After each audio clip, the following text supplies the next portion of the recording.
আলহামদুলিল্লাহ, আল্লাহ তাআলা আমাদেরকে সুস্থ রেখেছেন, ভালো রেখেছেন, নিরাপদে রেখেছেন। তো আল্লাহর দরবারে শুকরিয়া আদায় করে শেষ করতে পারবো না। আল্লাহ তাআলা কত বড় নিয়ামত আমাদেরকে দান করেছেন। সবচেয়ে বড় কথা হচ্ছে আমরা এখনো সুস্থ আছি। আমরা সবসময় স্বপ্ন নিয়ে বেঁচে থাকি। মানুষ যদি স্বপ্ন না দেখতো তাহলে মানুষ পৃথিবীতে বাঁচতে পারতো না। আমরা অসংখ্য স্বপ্ন দেখি, সেই স্বপ্ন নিয়ে আমাদের সামনের দিকে পথ চলা। ঘরে বসে আল্লাহর রহমতে আমি ইনকাম করছি। পর্দার আড়ালের মা ও বোনেরা, আপনারা ঘরে বসে পর্দার সাথে বিজনেস করতে পারবেন। যারা বিজনেস করতে চান তারা অবশ্যই আমার সাথে যোগাযোগ করবেন। আমি আপনাদেরকে সরাসরি কোম্পানিতে যুক্ত করে দিব। এখানে কোম্পানিতে যুক্ত হতে আপনার একটি টাকাও অগ্রিম দিতে হবে না, কোনো টাকার প্রয়োজন নেই।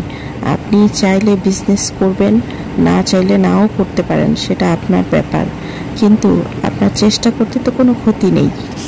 আমাকে প্রথমে অনেকেই অনেক কথা বলেছে, আমার জীবনে অনেক বাধা এসেছে, তারপরেও আমি একটু একটু করে চালিয়ে গিয়েছি আমার বিজনেসটাকে।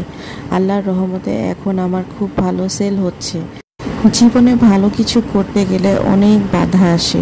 সবচেয়ে বড় বাধা আসে ফ্যামিলি থেকে। ফ্যামিলির মানুষ যদি আপনাকে সাপোর্ট না করে তখন আপনার জীবনটা অনেক কঠিন হয়ে পড়ে। তারপরও ধৈর্য ধারণ করতে হবে।